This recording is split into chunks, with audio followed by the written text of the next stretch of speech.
Almost there.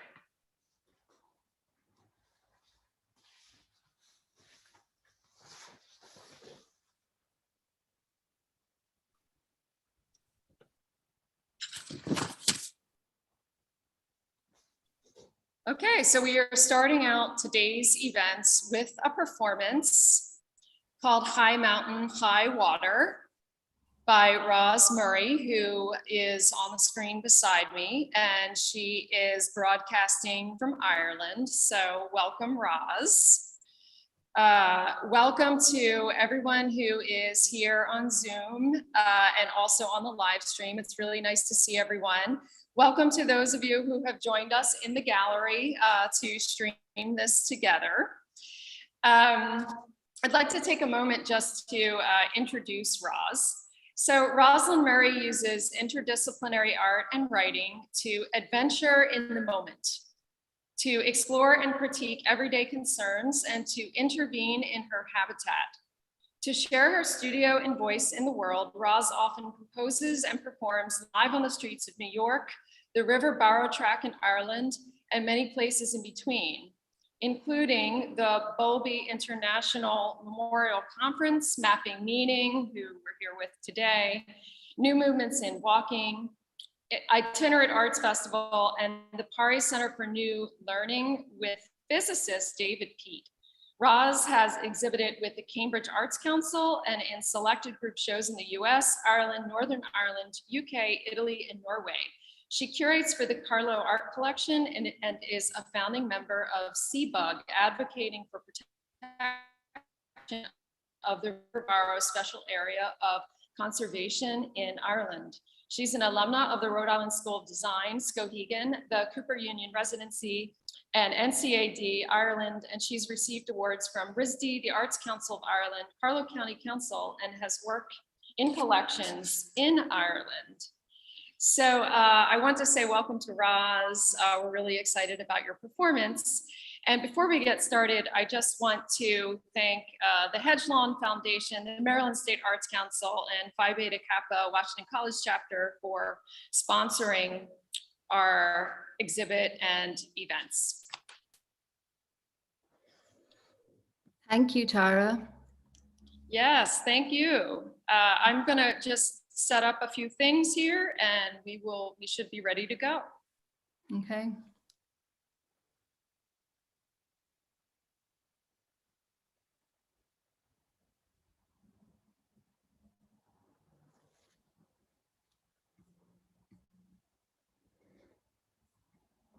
Are we all good that end?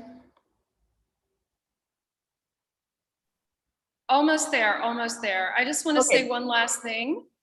If the participants would like to chat during the performance, the chat is open for interaction.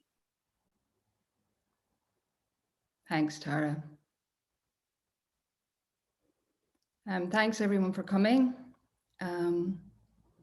And yeah, broadcasting from the kitchen studio in the pandemic. So I just want to say before I start that we're on Zoom and we're cross-channel and, you know, we may have issues.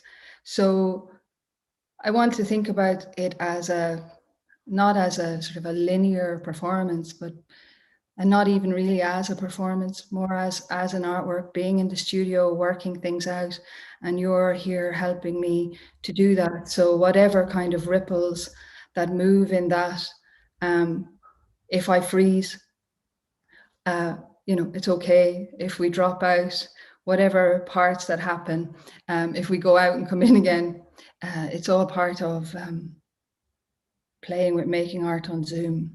And thank you for joining us to do that. I'm going to start saying thank you to Tara and thank you to Krista Caballero for Mapping Meaning, and hi to all the Mapping Meaning people.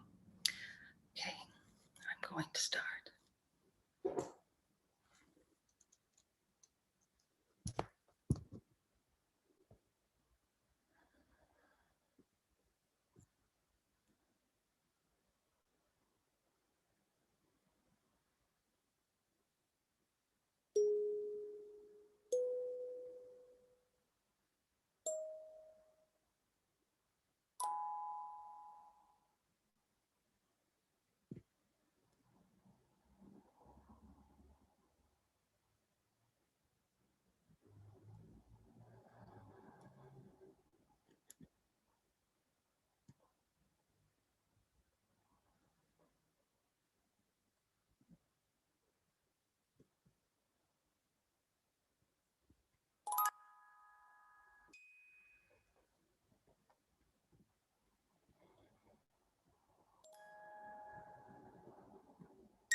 There's an ocean of water underneath the mantle of the earth.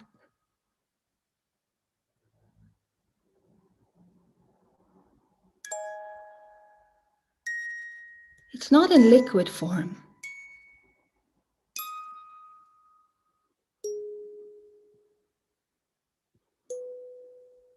It hides in the crevices of the rock. And when the conditions are right, the rock makes water.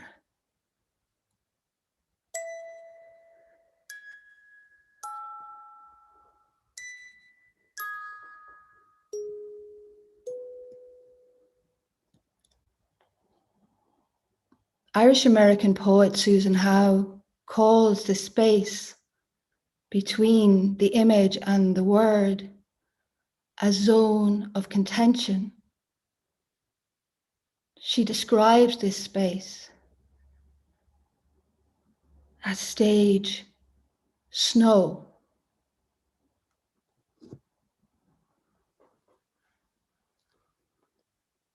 I don't know myself. I can't see my face. Never saw a screen smooth enough to show me. And it's falling water, they say, has something to say. And they say we're mostly water.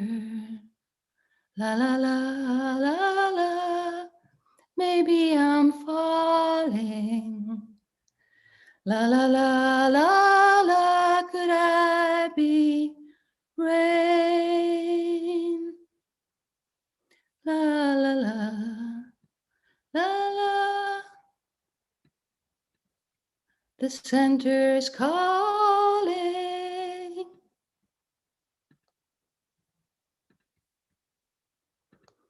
I'm going to see the ocean again.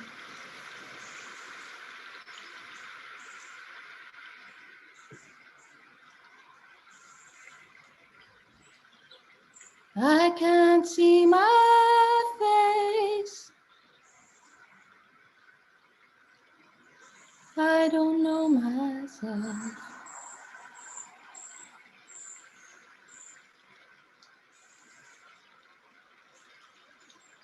Never saw a stream so smooth it could show me. When it's falling water, they say, has something to say. And they say we're mostly water. La la la la la.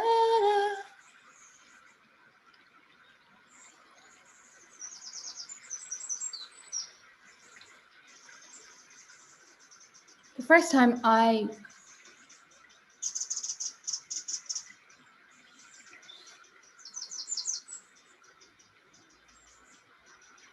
didn't freeze on Zoom, something came to the surface. A conversation I had with the physicist David Peat about a book he wrote called Blackfoot Physics. He said the Blackfoot feel that learning a new language is like becoming a whole other person, and they feel ostracized from their group. And they need to find another place to live. And an Irish writer called Moncon McGann says that when he speaks Irish, he feels more himself, even though he's not a native speaker, but his grandmother was. But by learning Irish as he was growing up,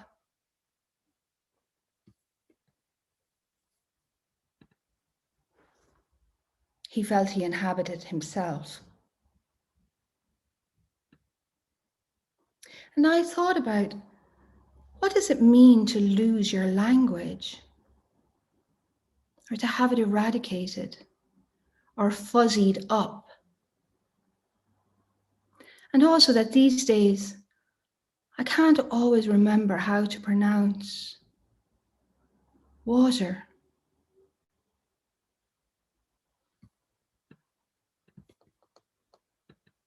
The first time that I went to America, it was on a J1 visa. And I found myself 2 days after a Greyhound travel to a Greyhound bus travel in New Mexico, in Santa Fe.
And I went to some Native American ceremonies in a Como Pueblo, I think, Sky City,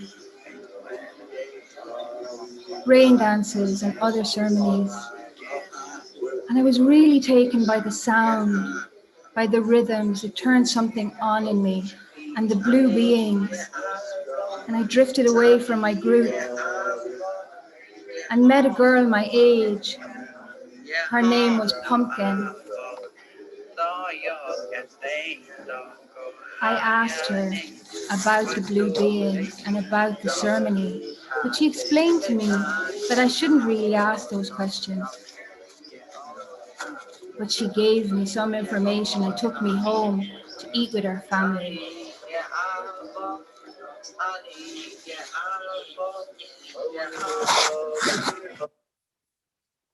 And I still remember walking in the door, and Pumpkin had brought this Irish girl home for food.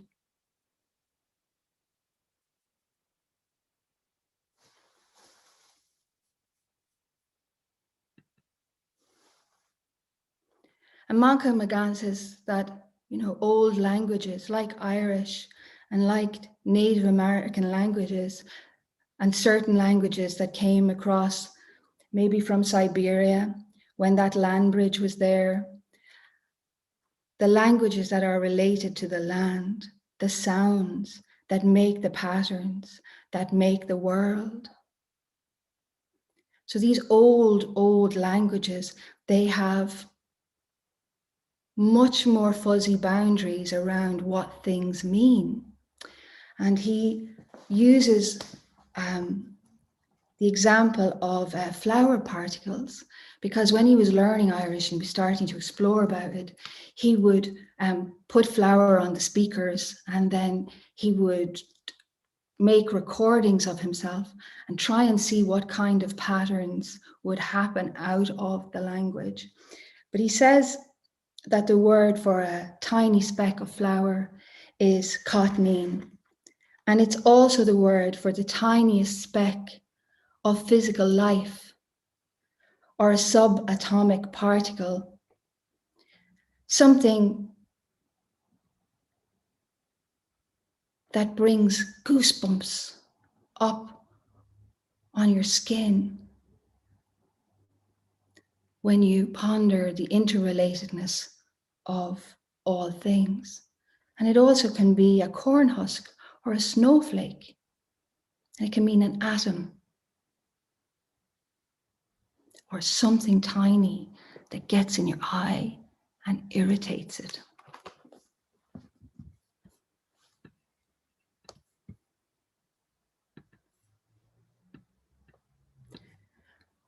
Yeah, so when I took the plane to Mapping Meaning in Montana, when I was traveling from, I think, Seattle, the connection from Seattle to Salt Lake City, it was late and there was a little girl and she wouldn't go to sleep when her mother asked her. So when she was asked, do you want a snack? She said no. When she was asked, will you have a sleep? She said no. And when the pilot said, we're taking off, she said no. And we're taxiing down the runway, she said no. But she looked out the window and she started to see the planes and she started to say, hi plane, hi plane.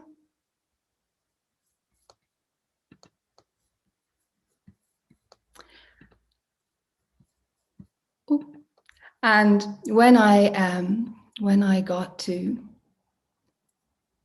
Montana, it was amazing, an amazing place, Centennial Valley. And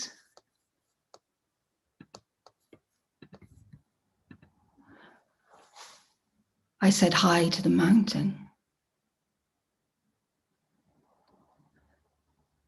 And Marshall McLuhan says sometimes if we use vision only, we can lose our empathy, that we need to use more senses, more layers to connect with our land, to connect with our water. Hi, mountain.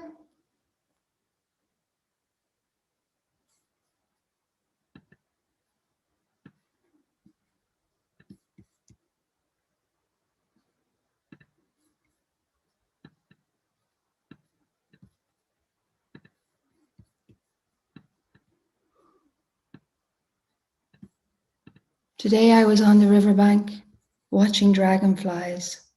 You know, those really big dragonflies that are like helicopters with big heads and adjustable wings. They can go any which way they want to go.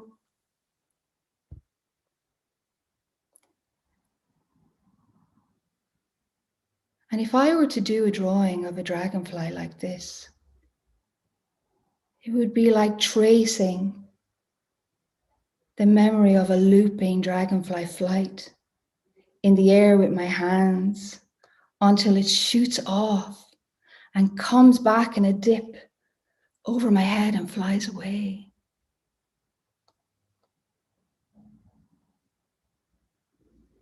Psychologist and philosopher Henri Bergson wrote that artists are lucky people who see the world more as it is. Living a regular life, a life constrained by actions and the practicalities of surviving, creates a kind of focus on reality that is unreal. He thinks it's not reality and that artists provide a glimpse of their world and it has to be a real world, he says. Because otherwise the audience wouldn't relate to it.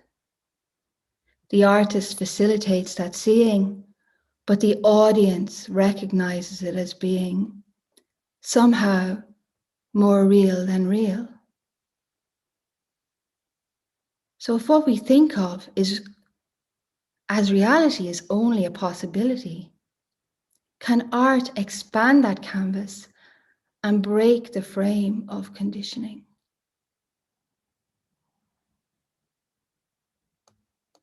While talking in a gallery near where I live, a woman said, "Are you Rosalind? I picked your name." I moved away from using paint and canvas to make my images or even drawing in the same way. because the image was somehow frozen, and it had something to do with time. I needed some kind of flow.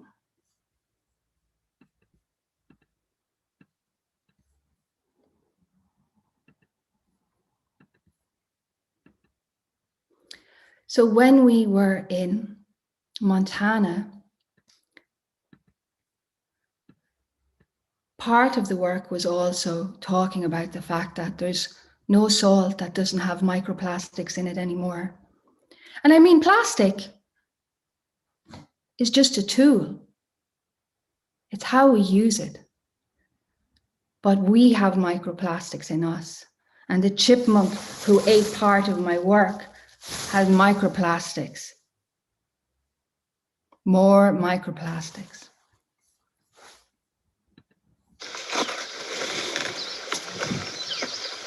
All right, so Georgia said,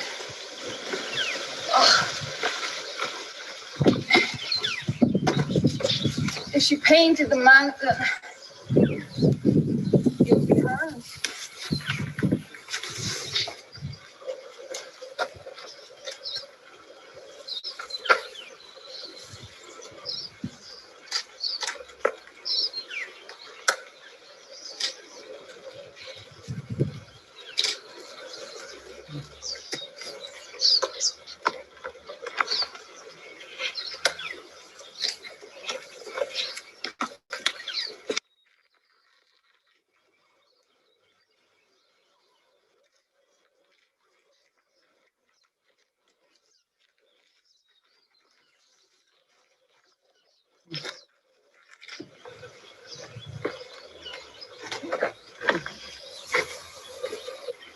In the 60s and the 70s, we thought about taking painting off the wall onto the floor or other places.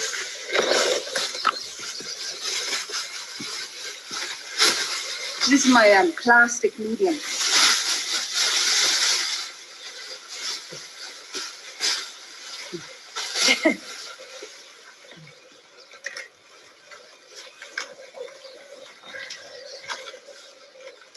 This town is gonna be a ghost town.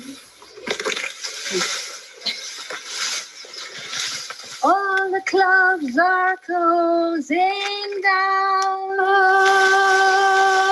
This town is gonna be a ghost town.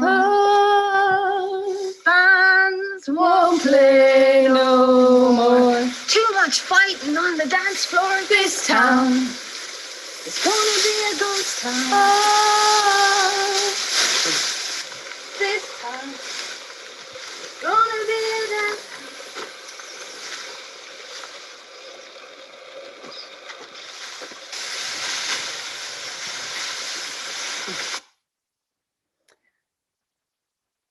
And the fact that the Specials wrote that song in 1981, and I was thinking that maybe, you know, I should do something else with it because not everybody would know it and what it was about. So I'm just going to, let me find that.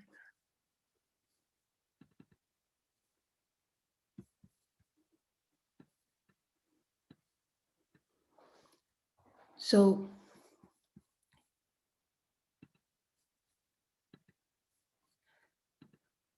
it's just a tool, but we're consuming the world.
easy it is to make a Squarespace site.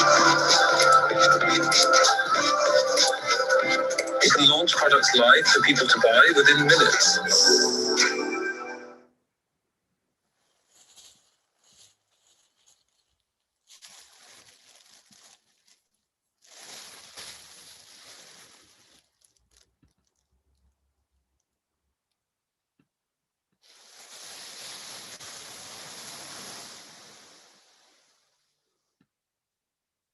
Sounds like snow.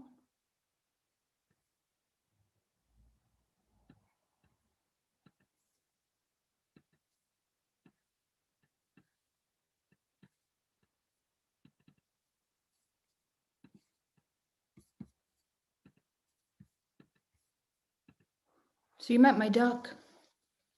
Actually, this is my duck. Ducky.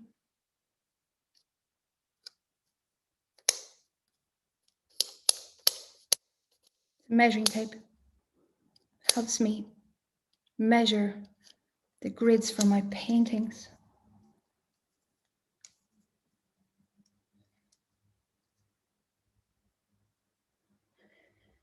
And Bergson was saying that, time is real, but how we think about it is not. And real duration is the clearest thing in the world. But humans like to think about measuring points rather than kind of what's passing through them. So this is Ducky when we went to the Bowlby Memorial Conference. That's the train. And then this other duck is a duck like this one from the Venice Canal in Los Angeles. And I couldn't believe my luck. Like, I found all these ducks. Look, they have all these numbers on them. They were racing. People only throw them away afterwards. I guess someone only keeps the winner. I might have the winner. I wouldn't know. So Ducky and LA Duck, we went to the Bowlby Memorial Conference. And Bowlby had a story about a boy, Patrick, who was put into an institution while his mother was having a baby. And he was a little boy and he was separated from his mother. And at this time, we didn't understand this, at least not in the West, in the same way that the separation of the child from the mother or the father, the parent, the caregiver, was going to have long-term psychological effects. So Patrick was put into the home and he kept saying his mother would come back for him and his mother would come back for him. And they said, the nurses said, listen, you've got to stop this, because it was just going through their heads. And Patrick could no longer say that his mother was coming back for him. And then he started to stand in the corner and he was doing these actions.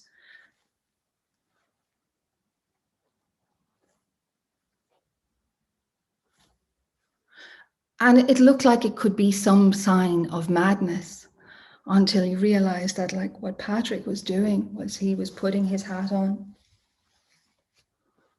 and putting his coat on. And he was standing at the door because that's what he was going to do when his mother came back for him. So Patrick was enacting his hope.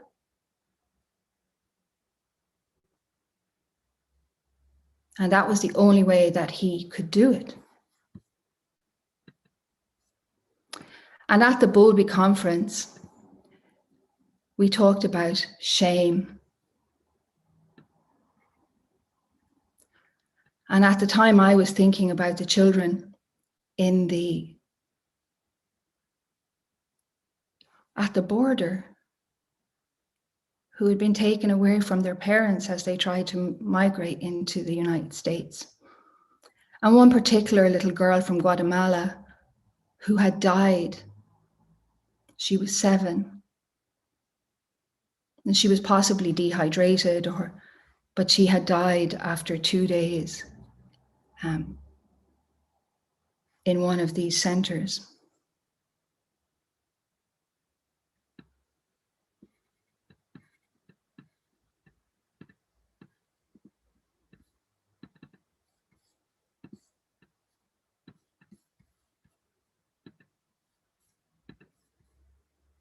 And I shared my plastic medium because it's like a transitional object to find new ways to make images and stories in the world. And this idea that when we made our drawing together, that instead of the shame being located in one individual and them wearing that and thinking that that's outside of them, that we would all get in underneath that. Because it's not some sign of madness to move from your home when the climate and the circumstances and the ability to get food is drastically reduced. It's just sensible and adapting to the overall picture.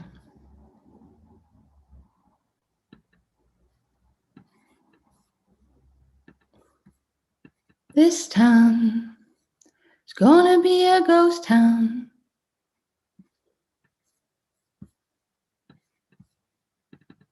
Bands won't play no more.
So I had a dream, and I was told to talk to the water.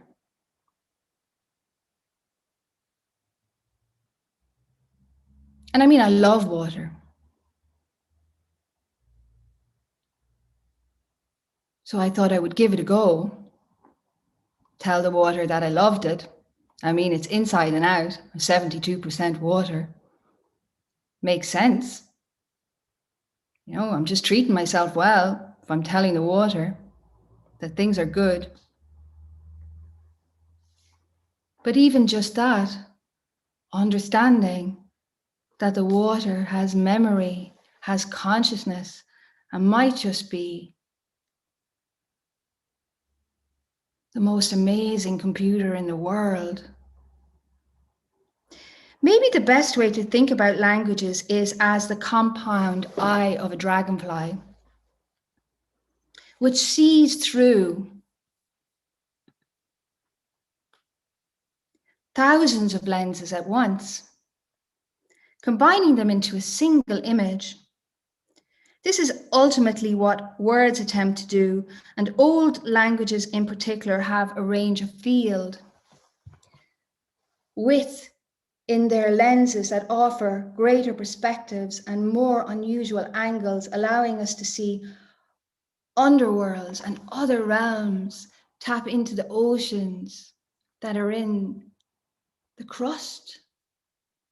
Some of the terms I have discussed so far may have sparked certain things, memories, awareness, emotions, or a sudden, what he calls spalp, spark, or a surprise kiss.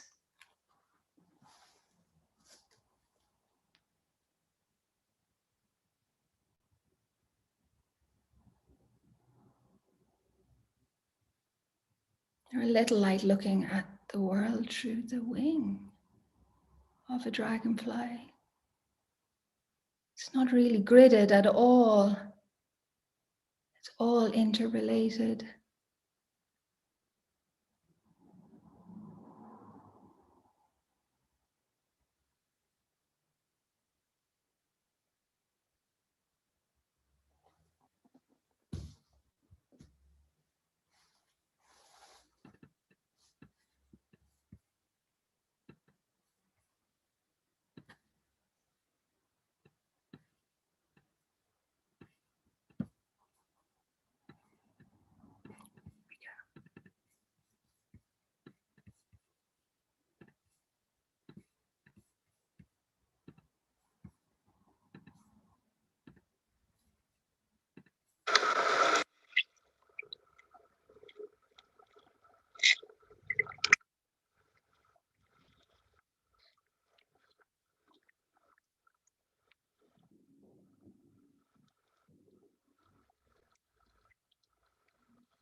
I remember some reference about that at some point you'd find a stone and it would have your name on it.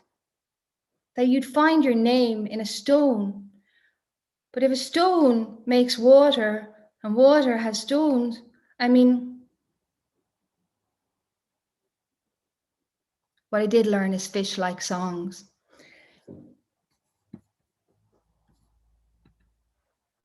When you sing to the water, it's even better than talking to the water. And what I had thought about in the beginning was, you know, like the word mountain, we get it out of these drawings, and water. And really, I was going to do these at the beginning in case somebody bombed us and we'd know, like we'd already have breasts, we'd have bums, we'd have boobs and balls, we wouldn't be shocked at all.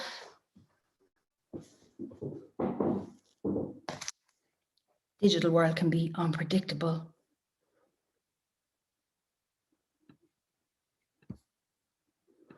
Da, da, da, da, da, da, da, da, da, da,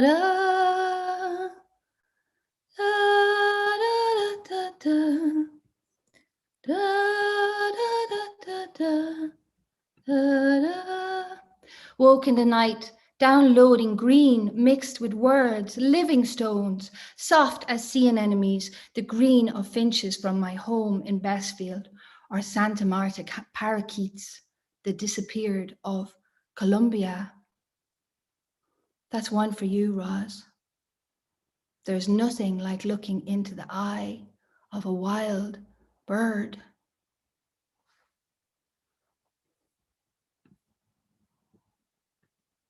And the blue beings, the rain beings, the thunder beings, they are also connected to birds.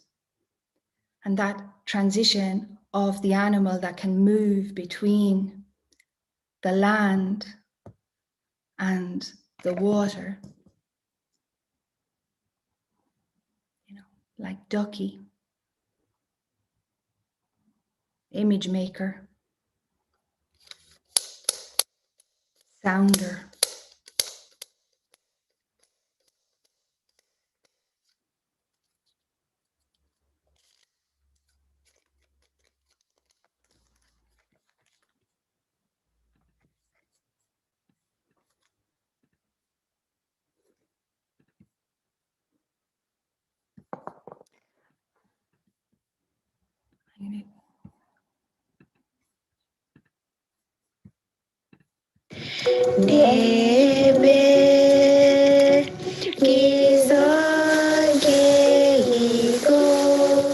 We go out and pray for the water because the water is sick and it's contaminated, and we basically just do the water ceremony to pray for it, for hopefully one day that that the water's clean. My name is Autumn Pelche. I'm the Chief Water Commissioner for Nishnawbek Nation. I'm 16 years old. I'm from Manitoulin Island, and I'm currently living in Ottawa. I'm doing this work as we can't just pray anymore. We must do something, and we need to do it now.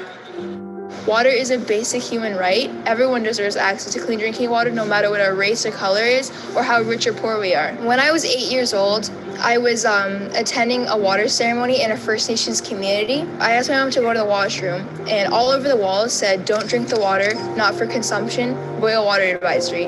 And we had to use hand sanitizer after using the washroom. And I was very confused as to why it was like that. So I asked my mom, "What does all of this mean? Why can't we drink the water? Why can't we wash our hands?" And then she explained to me what all of it meant, what a boil water advisory was, and that the community that we were in has been on a boil water advisory for over 20 years.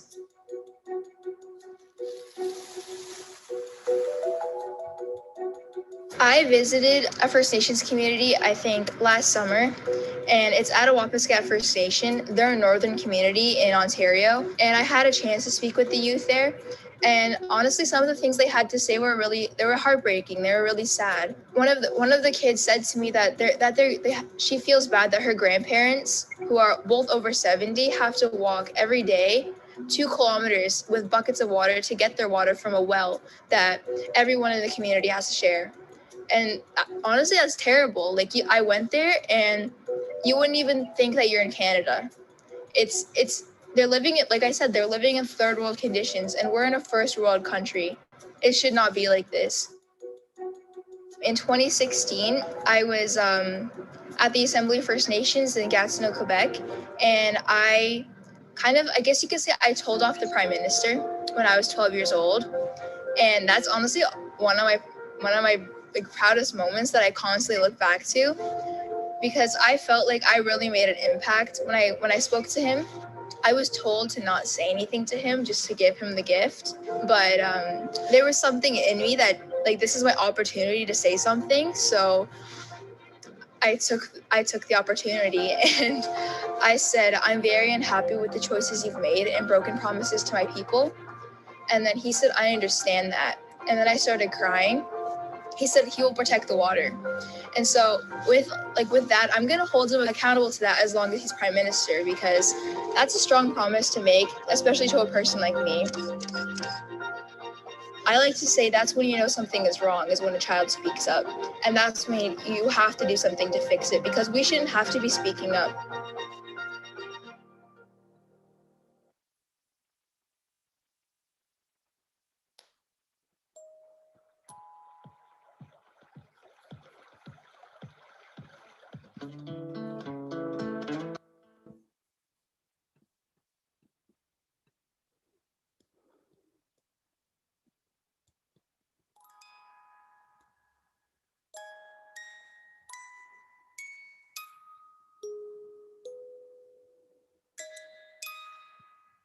Something large enough to hold on to, but small enough to care about.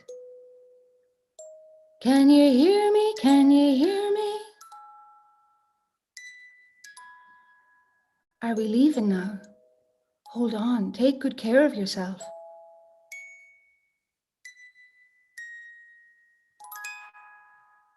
I could be right, I could be wrong. Anger is an energy. It can put you on the shelf, but you don't have to stay there.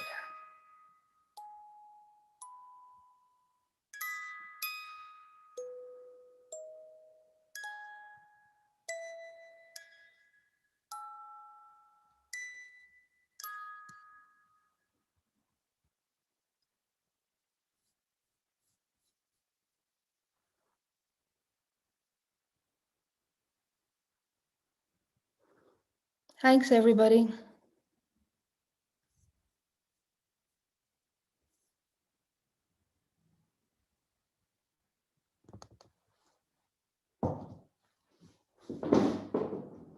Thanks, Tara. Thanks, Gallery. Thank you so much, Ros. That was wonderful. I think at this point, if anybody wanted, I can change some of the settings. If anybody wanted to say anything to Ros. But it seems like there's a lot coming in the chat, Ros. Great, great. I'm gonna put a couple of links in the chat there, because I just have them ready here, which is, yeah, just if anyone wants to send me, give me, let me know what they thought. I've put in just the links to some of the, an article that Art Mooney and I wrote about protecting the River Barrow, that's in the Mapping Meaning Journal, and links to the song so people know who I was singing, a couple of other links. Some of them touch on a few things that didn't make it in tonight. Yeah, great. Well, I have given everyone the option to turn their microphone off if they would like, or their camera if they would like to say anything. But I would like to thank you, Ros, for that wonderful performance. And I'd like to thank everyone here in the gallery for being here, and Krista Cavallero at Mapping Meaning for putting all of this together for us. And yeah, just really grateful, really wonderful. And I just want to, there's people here who've been in other works with me, as well as the Mapping Meaning group. And thanks for coming in and making more work with me. Thanks a million. And there's people who fed in and helped me, who are here as well. Art and Alison and Stephen and yourself, Tara. Thanks so much for all the work trying to get this to work. And thanks to Krista and all the group, Mapping Meaning. Okay, well, I believe that is the end of this particular program. It looks like someone just put on their camera. Great. If Darren would like to say anything before we sign off, no. Don't have to say anything. No, it's Darren's good. gone. We can be quiet. Okay. All right. Well, I think I'm going to sign off. So we have a panel coming up at 4:30 that can be streamed on Kohl Gallery's YouTube channel. So if you just look up Kohl Gallery YouTube, it will come up. And we have another performance coming up at 6 o'clock. Also, that can be streamed on YouTube for our online audience, and that performance is by Karina Aguilera-Sarsky, so yeah, lots more coming up on YouTube or in person if you're coming into the gallery or to the panel in person. So thank you all so much, and I think I'm going to sign off from here. Thanks, everyone. Right. Goodbye. Bye, Thank gallery. you. Bravo. With you on this side for the other event.